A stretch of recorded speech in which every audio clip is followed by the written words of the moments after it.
Hi, we've got Pravin here. Pravin, thanks for coming, taking the time to talk with me. I take it you've got a company called Global Integrity Network. Right, that's quite an interesting line of field. I mean, you don't often see that in a magazine or people talk about it. Tell us more about what you do.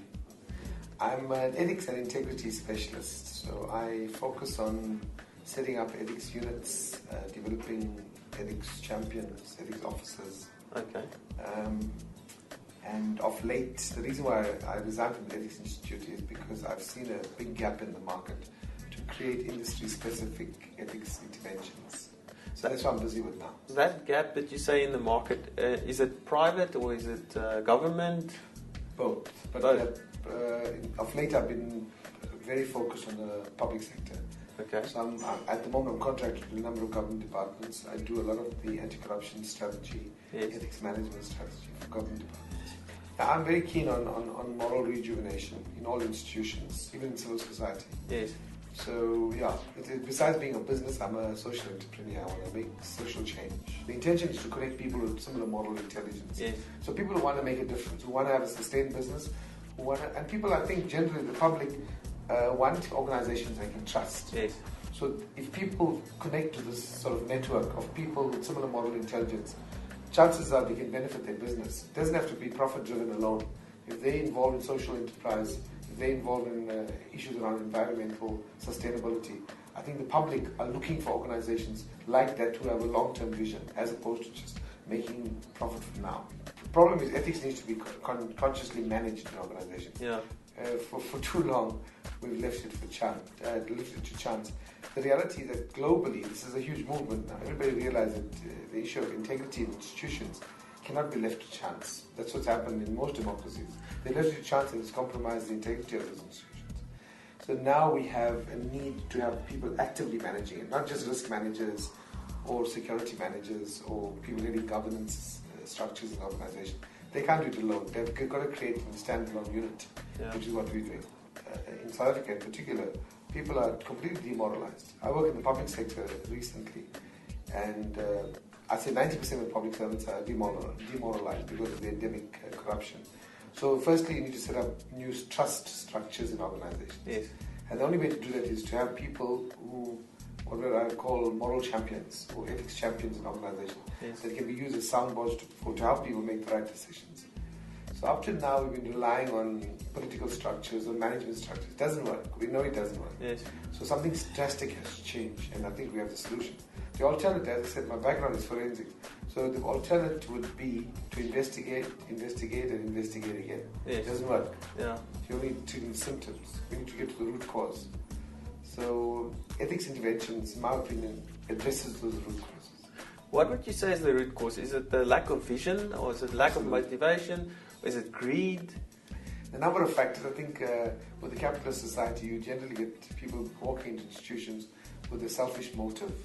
They want to improve their own careers, improve their own lifestyles, to the detriment of everyone else and every other part of the institution. Yes. That's not sustainable.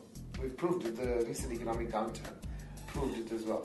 Yes. It's pure greed has got us to the nonsense that we have in the last 2 or 3 years. If you look at most organizations that have invested in the ethics intervention, they've always had a better return. Purely because they focus less on reactive investigations and they focus more on a proactive training intervention. Yes. The morale improves, the profitability improves, it makes business sense. Yes. But businesses don't see, they see this as an add-on and a soft add-on. And as far as my interventions are concerned, I'm always trying to motivate why it makes such good business sense to introduce an intervention organization, especially organizations that are not making headway.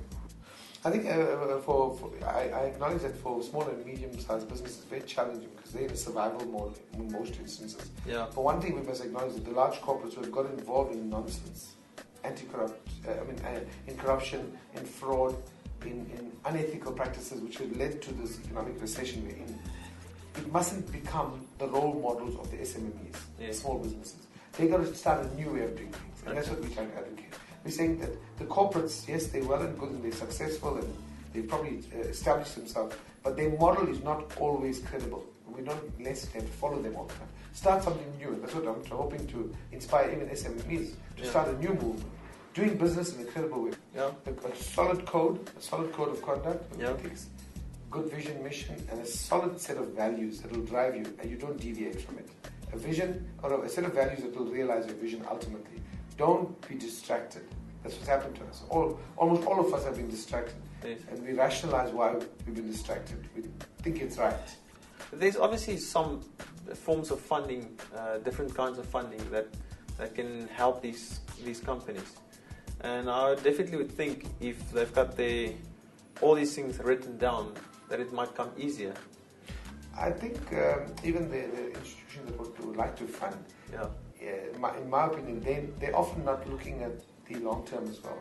They often fund with a good business plan. They would fund a decent business idea, but they're not thinking it long term as well. So I'm of the opinion even funders need to have an education in what is sustainable, what will impact positively both on society and on the environment. Those are two areas we need to really focus on 2010 and beyond.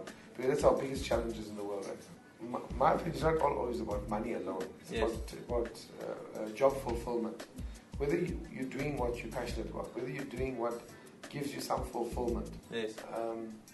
And I'm in that space now. I'm so privileged. Yeah. Because I'm in this space where I get paid to do what I love doing. Yeah. I was in forensics before. I hated it.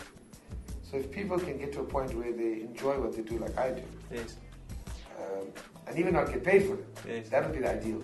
Yes. Because even if I'm not paid to have to conduct workshops or to conduct seminars or to give motivational talks, I'm happy to do it. Fantastic. Pravin, thanks for taking the time and sharing this with us. And let's hope that we can collaborate and get people to be more ethical and for a better South Africa and Africa. Absolutely. Thank you. Good, thanks. Thanks.